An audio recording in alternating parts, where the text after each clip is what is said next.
saudara, saat kita tidak menemukan jalan keluar, saat kita menghadapi jalan buntu di tengah situasi pandemi corona yang begitu mencekam dan menakutkan kita, Yesus memberikan jaminan pada kita. Ada kepastian, ada pengharapan di dalam Dia. Sebab itu, seberapa kita yang hadir pada malam hari ini dan Bapak Ibu Saudara yang mengikuti dari rumah, mari kita menyiapkan hati kita dengan sungguh-sungguh, dengan benar-benar mau berdoa, bersekutu dengan Tuhan. Kita nyanyikan pujian ini dan kita akan menyembah Tuhan.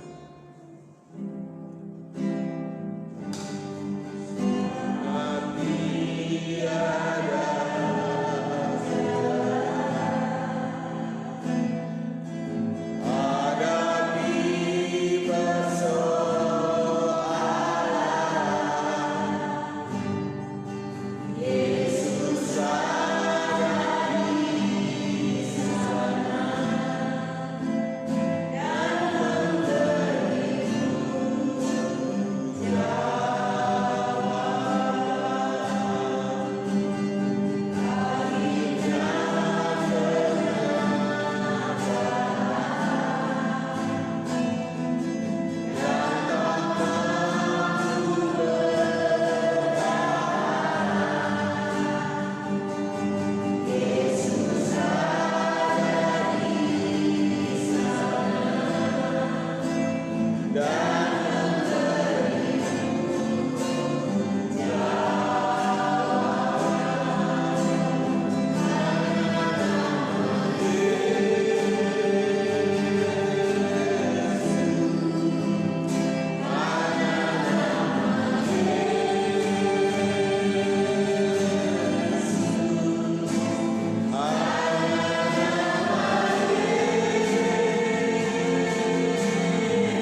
Haleluya.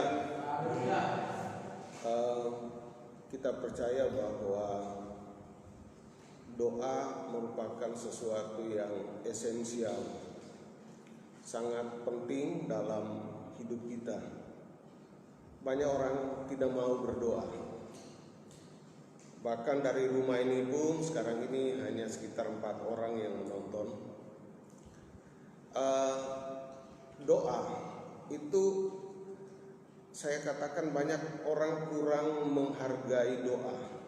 Bahkan ketika itu doa itu hanya dikatakan titip doa ya. Kita kan biasa dengar kalau ada seseorang mau pergi ke gereja, titip doa ya buat saya. Tolong doakan saya ya.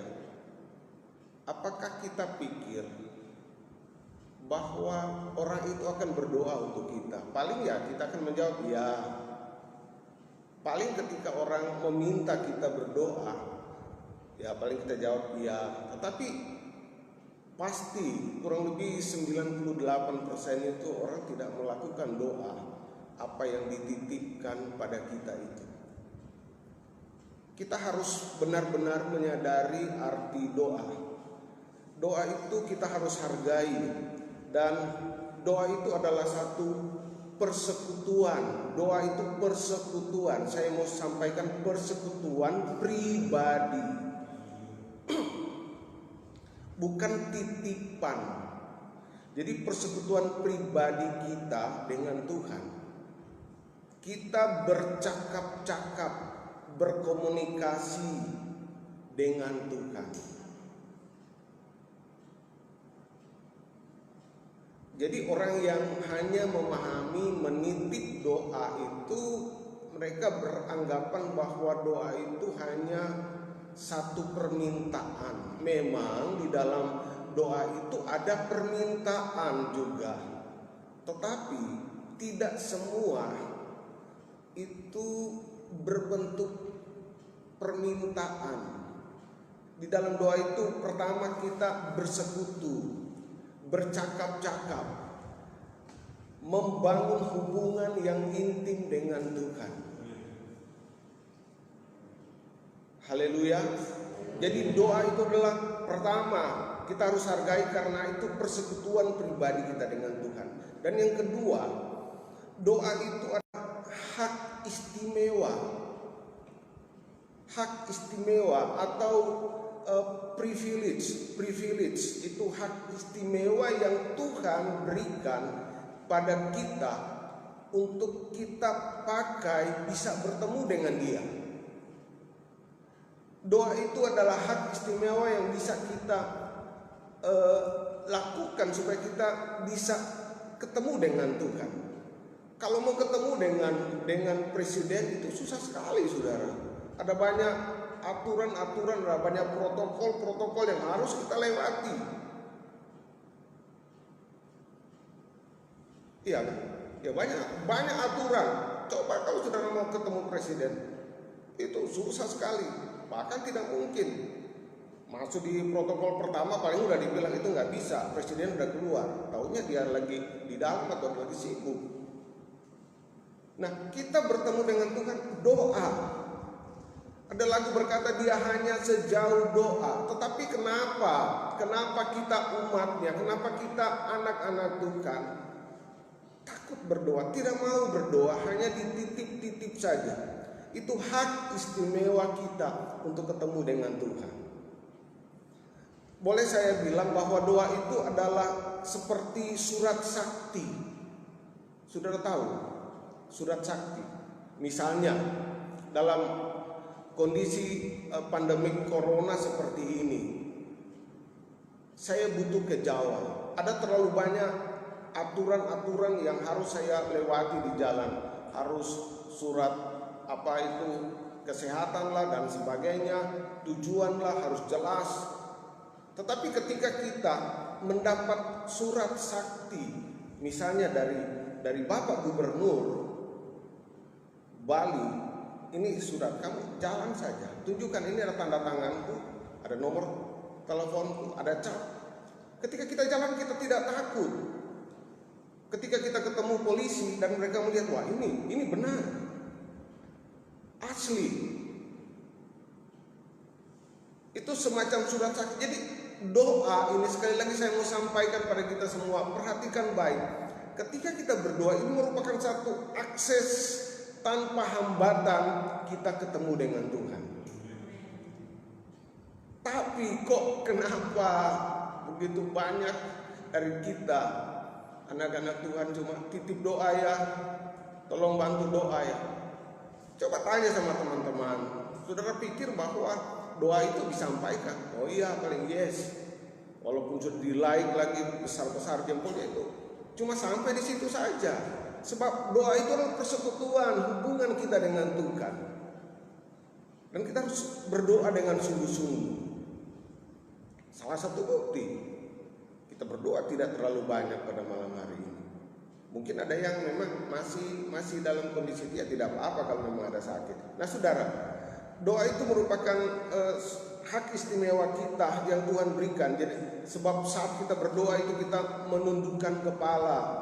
Jadi kita berdoa itu kita menundukkan kepala, menundukkan hati. Kita menundukkan kepala, menundukkan hati, memusatkan pikiran. Jadi kalau penitipan doa itu saya rasa kurang pas ya. Titip doa, mana saudara mau tunduk dulu, tunduk hati. Paling Tuhan tolong dia tidak datang. Di dalam doa juga itu ada pujian. Haleluya. Jadi ketika kita berdoa, kita memuji, kita meninggikan, kita membesarkan, kita mengagungkan Tuhan. Itu doa. Ketika kita berdoa, kita mengaku kesalahan kita. Ada orang yang titip doa kepada kita, apakah kita bisa mengaku kesalahannya dia? Enggak bisa. Doa itu harus kita lakukan dengan dasar hati yang sungguh. Jadi pengakuan kesalahan kita, permohonan ampun. Dan juga di dalam doa itu kita mengucap syukur, terima kasih Tuhan. Keberadaanku saat ini karena anugerah Tuhan. Kalau aku sehat, kalau aku masih bisa kerja, kalau keluargaku sehat, kalau semua kami masih bisa makan, masih bisa hidup, semua karena anugerah Tuhan. Itu ada ucapan syukur yang kita naikkan.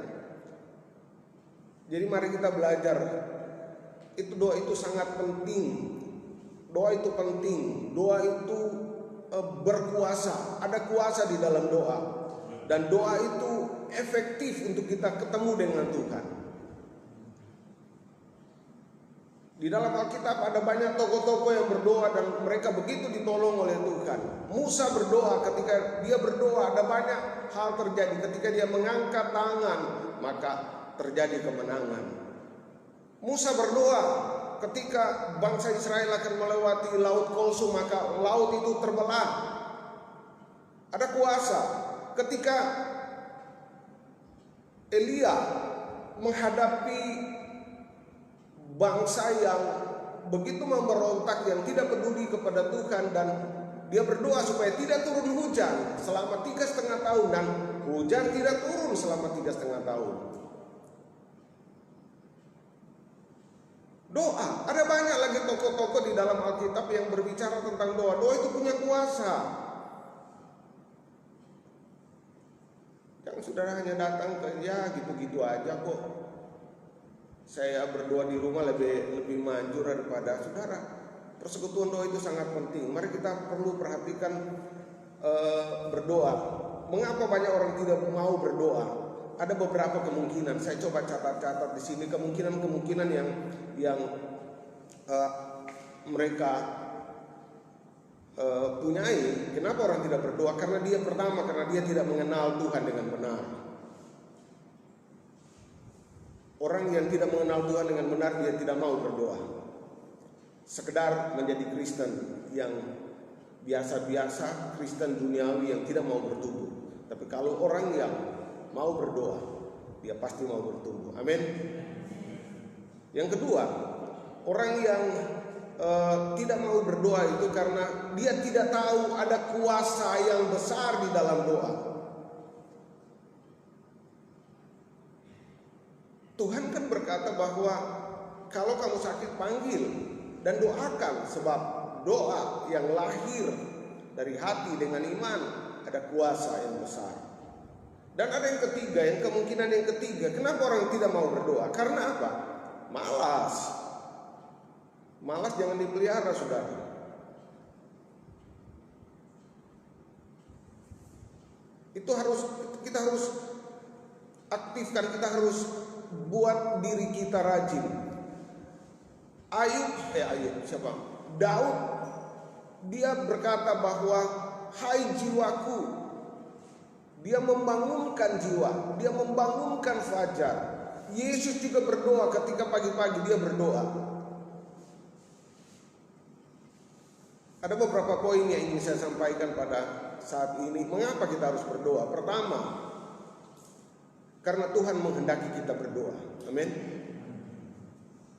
Efesus pasal 6 ayat 18. Efesus 6 ayat 18. Dalam segala doa dan permohonan berdoalah setiap waktu dalam roh, dan berjaga-jagalah dalam doamu, dan itu dengan permohonan yang tak putus-putusnya untuk segala orang kudus. Itu Tuhan kehendaki. Lukas 18 ayat 1. Yesus mengatakan suatu perumpamaan kepada mereka untuk menegaskan bahwa mereka harus berdoa dengan tidak jemu-jemu. Jadi poin pertama, Tuhan menghendaki kita berdoa. Dia perintahkan untuk kita berdoa. Kalau kita mengabaikan doa, itu satu kebodohan besar, rugi besar. Kerja terus nggak berdoa, yang penting ada makan. Target kita bukan dimakan, saudara. Harus mengisi hidup rohani kita. Itu makanan itu cuma yang penting untuk sekedar supaya kita bisa hidup saja. Tapi yang terutama supaya kita hidup rohani kita bisa. Target kita di dunia itu cuma yang penting sekedar kita bisa hidup, survive, bisa berjalan. Bukan mencari semua yang ada dalam dunia ini. Tapi Tuhan mau supaya hidup kerohanian kita bertumbuh dengan pesat di dalam pengenalan akan Tuhan. Jadi saya katakan tadi, mengabaikan doa itu kebodohan besar. Mari saudara yang dengar khotbah saya pada malam hari ini, saudara yang ada pada saat ini, mari. Kalau saudara abaikan doa, saudara sangat bodoh. Ada banyak janji Tuhan di dalam, ada banyak akses-akses yang kita bisa dapatkan di sana. Di dalam kesulitan kita bisa ketemu. Jadi ketika kita sudah memiliki akses yang terus berjalan secara lancar, saudara, gampang sekali. Tetapi ketika saudara belum pernah memiliki akses yang baik dengan Tuhan, sukar sekali. Doa itu nggak nyampe-nyampe. Tiap kali berdoa, ya nggak dijawab. Tiap kali berdoa, salah lagi. Tapi ketika saudara memiliki hubungan yang baik dengan Tuhan, gampang, saudara. Kalau mungkin tinggal telepon, oh siap, tolong suruh saja orang ke sini. Nah, saudara, mari dengan Tuhan itu begitu gampang dia memiliki akses yang baik. Hal yang kedua yang harus kita lakukan, mengapa kita harus berdoa? Karena agar kita semakin mengenal Tuhan. Amin. Orang yang tidak berdoa, yang tidak mau berdoa, dia tidak mau mengenal Tuhan. Paulus berkata, yang kukehendaki adalah mengenal Dia dengan kuasa kebangkitannya. Doa. Masa corona ini kita harus berdoa. Jangan cuma memproteksi diri secara jasmani, jaga cuci tangan, pakai masker yang mahal. Doa nggak mau.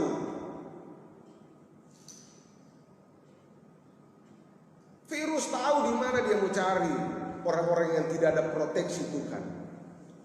Tetapi ketika mungkin engkau lalai cuci tangan, mungkin kita lalai di dalam pakai masker, tiba-tiba ada yang semprot kemari, pak, melekatlah si corona. Tapi karena ada proteksi Tuhan, itu semua akan keluar. Haleluya. Jadi supaya kita mengenal Tuhan dengan baik dan benar. Hal yang ketiga, mengapa kita harus berdoa? Karena iblis berusaha menghancurkan orang percaya. Sejak kita terima Tuhan, itu kita menjadi target iblis. Saudara tahu target? Sasaran. Biasanya saudara pernah nonton film-film perang, kalau ada target yang itu biasa dipasang sniper itu dari atas bangunan-bangunan, dan mereka mencari lihat siapa yang menjadi sasaran mereka. Mereka punya teropong yang jelas sekali dengan zoom yang bagus sekali, dan mereka melihat oh ini dengan alat senjata yang punya kecepatan tinggi sehingga ketika ditembakkan dia akan pasti mengena dengan cepat.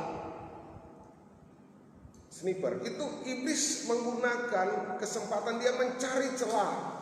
Bagaimana saya harus menjatuhkan dia? Bagaimana saya harus menumbangkan